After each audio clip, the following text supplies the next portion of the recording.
What is up, everybody? Welcome back to the Wildcat Wire. I'm your host, Jake Janisak, and I'm here with Nate Thomas. And Nate, what are we talking about today? So, as many of you already know, the Husker volleyball team played in the national championship on Saturday night against the top-ranked Stanford. And it was a little bit of a thriller, but, it was a Husker volleyball team that I think a lot of people didn't expect to be that great, and they didn't expect them to be great last year either. But, look, they won the national championship last year, made it all the way to the national championship again this year, and I think they kind of showed that they're one of the best teams in the country and one of the best programs. Yeah, they're definitely one of the best programs, but it's just kind of disappointing that they just fell short. Let's kind of talk about the game on last Saturday.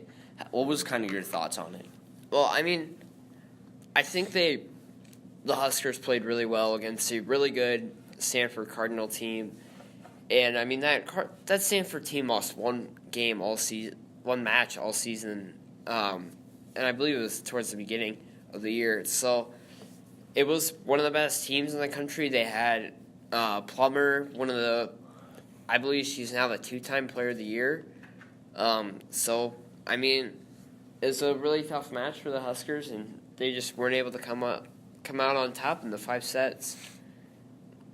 Yeah, it was definitely kind of a back and forth kind of match. You know, Stanford took that first one, Nebraska took it, then Stanford kind of blew out Nebraska, and then Nebraska kind of blew them out, and it was a really close 5th set. But one thing that I know you were kind of disappointed with was one of the calls. Kind of talk about that call in that game. Yeah, so in the 5th set, I believe it was 11-13. Yeah.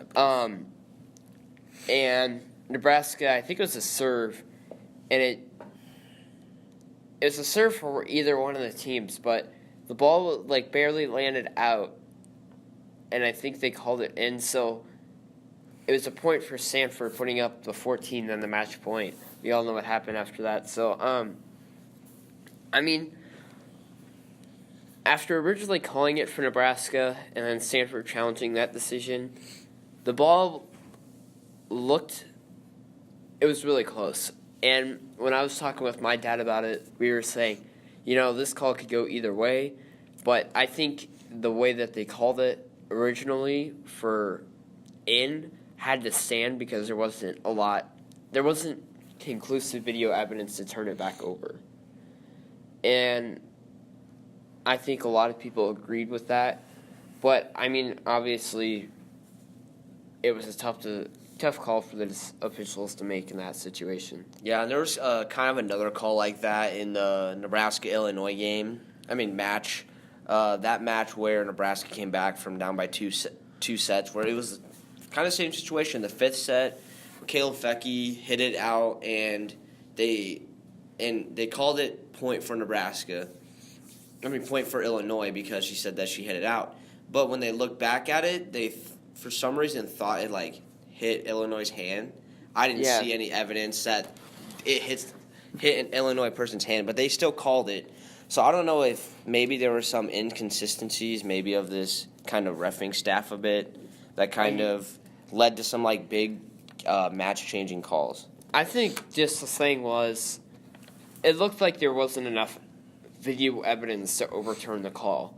So either way that they called it on the court, I think they had to stand with it in video replay. And so I think that's just what made everybody else mad was, it's kind of like football or basketball. It's like, how do you have the video evidence to overturn that? It was just kind of like one of those iffy calls. So, obviously, still, Nebraska had a great season. They got the national championship again. Mm-hmm. 4 Final Fours in 4 years for Michaela Fecky and Kenzie Maloney. And Fecky was she took over that national championship match for most of it, and she had a crazy game. Yeah, not only did she have a crazy game, but she had a crazy season. She was an All-American. She made the all-tournament team for the NCAA. She's just pretty much an all-out stud at volleyball, and she's been that for all her 4 years. I know she's probably going to keep Nebraska close to her heart just because she just has done so much for not only this program, but just kind of like as a for the university as a whole, just like pretty much elevating this volleyball program to like a level it really has never been before.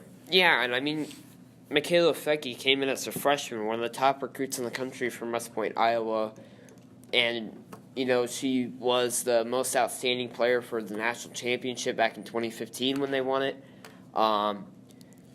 She took the team to the Final Four in 2016 again, and then last year she was the most outstanding player for a second time in 3 years.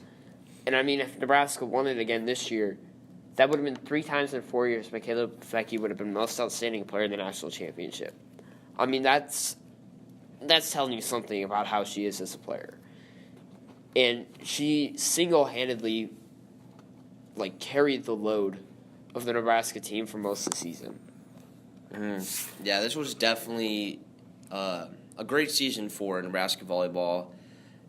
They came in as the 7th seed, was able to fight through the tournament. Not a lot of people really expected them to be at this position. They got a good bounce when Oregon upset Minnesota back in the Sweet 16. So instead of having to play Minnesota on the home floor, they ended up playing Oregon to get to the Final Four. So, I mean, they still fought through. They swept through Oregon. I mean, a lot of people didn't expect this Husker team to make it as far as they did back in October when Nebraska lost. I think it was 5 of 6. But I mean, they didn't look great on the road playing against top 10 teams. They lost to Penn State on the road. They lost to Minnesota. They lost to Michigan on the road. So, I mean, they still had a really good season. They had some tough stretches, but I think this just shows they're still a really young team, and they have the potential to come back again next year. Yeah, I mean, they're a young team, but they're definitely going to be losing some of their top players for next year. So, we'll have to see if next year kind of has a difference a bit just with losing Michaela Fecke, and isn't she a senior too? Yeah, Kenzie Maloney is a senior. Really good libero. Yeah. Let's kind of talk about her for a bit, Nate, just because she's had a really big impact on the team as well. I mean, she kind of sat behind Juan Arantes back in 15 and 16 and kind of learned from one of the best liberos in the country, probably the best Nebraska libero ever, in Justine. So, I mean, Kenzie Maloney coming back, and I think she surprised a lot of people with her play last season, and she was a really big part of why Nebraska made it so far and won the national championship, and then she was outstanding again this year. Yeah, she was definitely a really good player. Nebraska had some good bits and pieces that really just kind of brought this team together. They had really good glue guys and stuff, and I'm really excited to see where Coach Cook can bring this team because he's a really good coach. And one conversation we've had. Well, does he go down as one of the greatest Nebraska coaches, just in any sport of all time? And Husker athletics history, he has to be on your Mount Rushmore, and he has to be up there with Tom Osborne, and Devaney. He is. I mean, that call against Illinois that you talked about with the deflection. I mean, that was one of the just sitting there watching it. That's something that you don't see every day. A coach just knowing how crucial that situation was. And pulling out the challenge card. He has done so much with the team that was supposed to be rebuilding in 2017 and then taking them to the national championship. This is supposed to be a rebuilding year again and taking them to the national championship. Obviously they won one, they lost one, but, I mean, Coach Cook has to be up there. He's won, I believe, 4 national championships, even without this one. So, I mean, he's just done a spectacular job, and he recruits well. He's set such a great culture. I mean, like you said, this is a tightly knit group, and they play like it, and, they're all best friends off the court as well. Yeah, and I know Nebraska football coach Scott Frost, he's really involved in the volleyball program. He talks to their team a lot, and I was kind of watching one of the times that he was talking to him. He was just saying, how great their culture is. he was saying how he wants the football program to be exactly where they are at right now. Like, he really strives to be like the volleyball. Not only does the volleyball team just look good for Nebraska, it kind of helps out other athletics too, making them look up and be like, hey, we want to be like them someday, or we want to be like them very soon. Yeah, I mean, the volleyball program really carries a lot of Nebraska. You know, a lot of people of the state now are saying, we're not a football state anymore, but we're a volleyball state, because, I mean, even Creighton had a good volleyball program again this year. And, I mean, with Nebraska playing as well as they have been and being a top program like they have, it's kind of really easy to say, like, hey, we look up to you. And I think a lot of teams are starting to kind of model the same culture John Cook has installed there. Mm-hmm. Yeah, let's kind of switch over to kind of just talking about next year. You know, you said there's still a young team that could do good. How do you think this volleyball team is probably going to do next year? I mean, you bring back...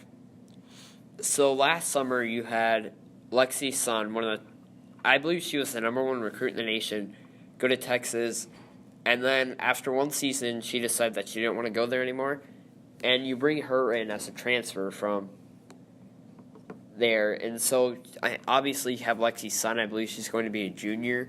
I mean, she was one of the top players again for that Nebraska team this year, one of the best players in the conference, in the Big Ten. You bring back Lauren Stivrins as well. She was, I mean, she kind of showed her dominance in the middle of the court during that national championship game. She's a threat that a lot of teams overlook.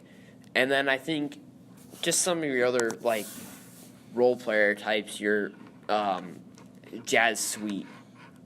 You know, she comes in and she had a pretty nice national championship game as well. Mm-hmm. So I really think this team can compete for another Big Ten championship and make another deep run into the NCAA tournament again next season. Yeah, it's going to be definitely something just to look at for this volleyball team and just kind of seeing how Coach Cook does his work. That's going to do it for us here on the Wildcat Wire. I'm Jake Janasek. And I'm Nate Thomas. We'll catch you guys next time.